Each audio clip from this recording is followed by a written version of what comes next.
Hello, and welcome to round 2 of the Parenting Roundabout podcast for the week of December 27th.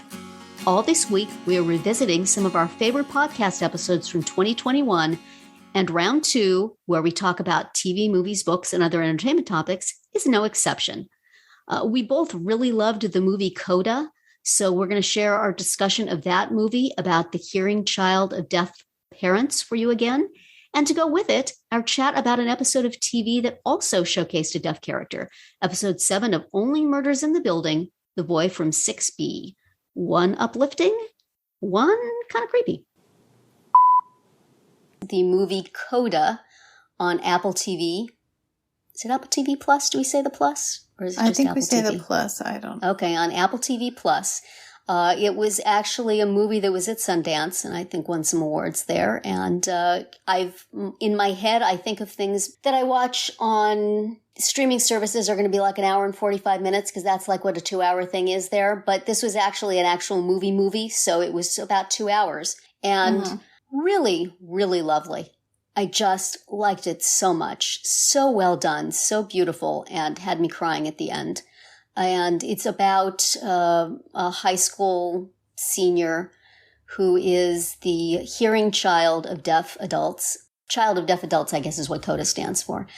And so she's just always been her family's translator. So she works in the family fishing business. She translates for them and all the things. She, if there's an alarm on the boat that needs to get tended to, she will tend to it. She, goes to the doctor with her parents and has to translate embarrassing things to them. It's just like her gig. But she loves to sing. And of course, she's singing on the fishing boat, top of her voice, nobody can hear her. And, so she's enjoyed singing all her life, but never really had sung to anybody who can hear her. But, a boy that she thinks is cute signs up for choir. So she signs up for choir, as is the way in movies involving high school children.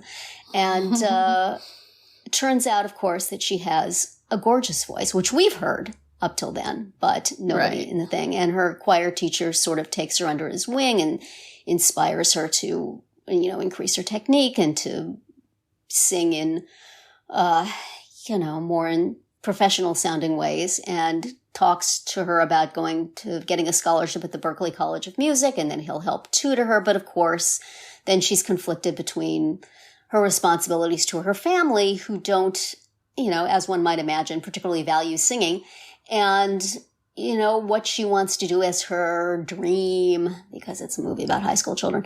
And so, it plays out pretty much as you figure it's going to, but just because of sort of the unusual situation of her family, it's complex and hurtful and joyful in all sorts of unanticipated ways. So, Marlee Matlin plays her mother. I don't really recognize anybody else in the cast, but they're wonderful. Both the hearing and non-hearing actors are all terrific. Yes, they really are. And the young actress playing the daughter is just fantastic. Yes.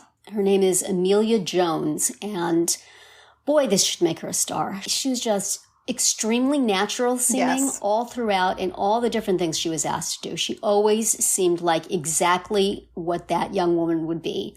And went from, singing shyly like somebody who never had anybody listen to her sing, and then singing like a near professional, just completely believably and beautifully. And, just every part of that performance was spot on. I'll even forgive the parts of the, dreamy boy in jumping into water. Even so. But yeah, she was perfect. She was supernatural with the way she interacted with him. Like, it was very believable that she would, yell at him and be real mad for a while, and then not be able to help herself, and forgive him. And she looked like a real high school student, not like an actor playing one. Very much so. Just very, and did all the signing. I think we had heard on, was it Pop Culture Happy Hour, that she had to learn how to sign for this movie, and she also had to learn how to talk in an American accent because she's British. And I see her on IMDb that she also had to learn how to operate a professional fishing trawler, which is not something that comes up in a lot of movies. But you know what? No. Now, if this acting thing doesn't work out for her, she's got a fallback. She has a whole new career that she can consider. She could be an interpreter, or she can work on a fishing boat. But I think that she should be kept in acting roles, yes, pretty reliably, because just an excellent, wonderful, endearing performance. Absolutely. And the guy who plays her father is hilarious and yes, so good. So good. And the brother sort of is, kind of in the background for a lot of it. And then all of a sudden he being the agent of the sort of the final turn of the plot is great because he gets to, right. I mean, he gets to have his drink too, and he's frustrated. Speak out for himself. He's too. The older brother, and yet she has this very unique and role in the family where she's the go-between, and he wants to stand on his own without her having to translate for him. Yes, I thought that was really nice. Good consideration being given to all parts of this debate. Nobody is just being selfish or stupid or not caring. Right. Everybody has a valid point, basically. Yeah. So it makes it nice. And also I thought it was amusing the part, turns out maybe not necessarily the right take on it, but still when Marlee Matlin says to her daughter, "You're a teenager. If I was blind, you would want to paint." Is like you're picking something that I cannot relate to at all on purpose because you are a teenager, which, maybe there's a little of that in there too. But, it culminates in her singing the song Both Sides Now. And just something about that song, that was a big song when I was in high school. And just, hits you in the feels. Yeah. And also this whole movie hits you in the feels if you happen to have just dropped your child off at college the same week that you watch it. Look. Yes. Oh, I would maybe not recommend that. That's right. I didn't think about that. Oh, my gosh. Yeah. She's off to sing without you. Yeah, that was really, I could have done without all the, the boyfriend action because, seen it before. Yeah. But, it's sort of, a necessary box to tick off, I guess. Yeah. Cute boy. Okay. Yeah. The romance between the brother and her friend is a little more fun, but also fairly, you saw it coming down the line. But I was thinking while I was watching this, now I don't really know that much about being in a deaf family and having the situations there. And I'm sort of taking the movie at its word for what that's like and what that life is like. And it seems to me that it does a really genuine, really good job of it, including having subtitles for the sign language instead of having somebody constantly talking when there's nobody in the room who can hear you. Yes. So that was really nice. Except and that for gave little, it a really little genuine asides feel. That Ruby, the daughter, makes, like, the kind of things that teenagers say.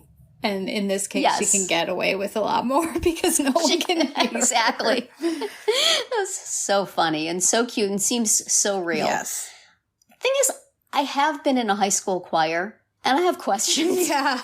Like, why is everything they're singing from, like, past eras? Right. And why is this guy in this town teaching music?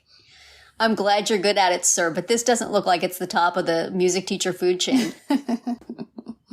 Is it just that we need quirky music teacher? Check. Yeah. And also that stage and auditorium looked pretty fancy for what else we see of the town, but okay. I guess I was in high school choir before the show choir era. Yeah. So maybe that's kind of what this is supposed to be. Yeah, it seemed more like... I can go to my teacher's house and lay down on the floor and practice breathing exercises, I'm just saying. Of course, I did not grow up in a movie either, so... Yeah. Alas for me. But anyway, so that part I'm like, this is a real movie version of a high school choir. Yes. I don't remember doing any of that stuff, but anyway, it was still just exactly what you want, whether it's rings true or not. Yeah. And it's delightful. It really was. Really, folks, if you have Apple Plus, I recommend this highly. Apple TV Plus, I recommend this highly. Very, very nice, but leave yourself a little time after too. Yeah, bring some Kleenex and don't watch it with anybody who's going to make fun of you if you're weeping over a movie. Yeah, and don't watch it the same week you send your kid to college. Definitely. Oh goodness. Not so fun, but completely fascinating was Only Murders in the Building. Wow. Yeah. That was quite an episode. This was a definite departure. Because the whole episode was basically no dialogue. Yeah. It was sign language and texts. Yes. And Scrabble tiles. Yes. And just visual, what people could see. And so we, as you said, a lot of exposition, a lot of backstory about Teddy Demas, and that's played by Nathan Lane, and his son Theo, played by James Caverly. I don't know if I'm pronouncing that correctly, but a deaf actor who has, it looks to me like more stage credits than screen credits at this point, but he was fantastic. Yeah. So interesting that the episode that has had the most exposition so far had no dialogue. Yeah. Really excellent work of, there were subtitles, so it wasn't completely without words, but really, really nice choreographing the sharing of information in so many creative ways. Yeah, they just really came up with many different ways to do it. Also possibly the first Scrabble seduction scene ever put on film. That was extremely clever. Yes. But nicely done. And we learned so much. And despite our thinking that Nathan Lane being the bad guy was another red herring, I don't know if he killed Tim Kono, but he definitely ain't a good guy. Yeah. But, this is one of those, we still have 3 more episodes. So correct. So there's got to be more to it. The answer. Yes. Yeah. But he's been doing some shady stuff. He doesn't just make hummus. No, he does not. He robs graves and threatens people to get them not to testify to things, and also is sort of smothering to his son. Well, not sort of. His grown son, kid's like 30 years old, probably. Right. That scene of when he was a little boy was that was so painful. Quite powerful. And while certainly, I have some sympathies to the wish that you could, fix your child who has a disability that you feel limits their life. Wow. Even just imposing that carousel soliloquy on a hearing kid would have been rough. Yes. My boy Bill. Oh, man. A rough one. And of course, he is Theo, named after his dad. Yes. It's Teddy and Theo. So that's right. That's the same name. Yeah. Just like Bill. I would say, we have a character being introduced here in episode 7 who is the key to everything, but he was in some earlier episodes, but just sort of in the background. So now you go back and you say, oh, yeah. So, last week, I think his father just mentioned him in passing. And then he was somewhere in the first episode. Yeah. They, when I watched it, they did show earlier on Only Murders in the Building, and they showed that scene where he just was in the apartment, And then, so, so he's been around. We just haven't noticed him, which is sort of the point. Right. And really, really powerful stuff. And ends with 2 of our 3 podcasters in dire straits. Yes. And one of them having had a very good evening. But, I wonder where that's going to go. But we found out quite a lot of things in addition to what Teddy does to make money, and that we found the person who is involved with the jewel dealing but now Tim was investigating that. Mm-hmm. Tim knows obviously that Teddy is a bad guy. Mm-hmm. What we see in the show is that Theo had sort of a flirty relationship with Zoe in that, definitely she was flirting with him. And then there's some sort of suggestion that maybe they were getting together. Yeah. Even while she was, with Oscar. And how she felt about that. Sort of, she seems awful, but she also seems pretty broken in a lot of ways. Mm-hmm. So, but anyway, Oscar left before she fell off the building. She had this conversation with Theo, and then there was a tussle. Right. It doesn't seem like he specifically pushed her. It just seems like they were, having a little altercation, and she lost her balance and fell. Right. So it wasn't as though he specifically killed her, but he was there and he was involved, and Tim Kono saw it. Right. And Teddy found out what was going on and told Tim, made it clear to Tim that he would probably kill him and kill Mabel if he said anything. Uh-huh. So now we know why Tim never stood up for Oscar. Right. And so Tim knows. Is he trying to investigate this jewelry thing to bring Teddy down? Yeah, maybe. I guess he didn't know he would have known there was jewelry in the apartment because the kids found it and were playing with it. And I don't know if that's how Zoe got the ring or if Theo gave Zoe the ring. It kind of sounded like maybe he gave her the ring. No, I think she took it. Okay. And then he had to ask one of their, okay. Right. She took it when they were like snooping around in the apartment. And he, remember, she saw that he saw that they were in there. That was quite a little scene there. Yeah. Good acting by the actress who plays Zoe. Yeah. And then Teddy spotted the ring on Zoe's finger and it's like, okay, well, you better get that back. Like has her do ASL just specifically so he can make sure. Right. That was interesting. Yeah. So, tells Theo that he has to get it back. Right. Yeah. Because I think he assumed that Theo gave it to her. Right. So Tim presumably is trying to figure out, is trying to implicate Teddy in the jewelry thefts he's doing, right, to bring him down. But this being episode 7 of 10, we can be pretty sure that Teddy isn't the one who killed Tim Kono. And I assume Theo is not either. Right. So, because we have watched television before in our lives.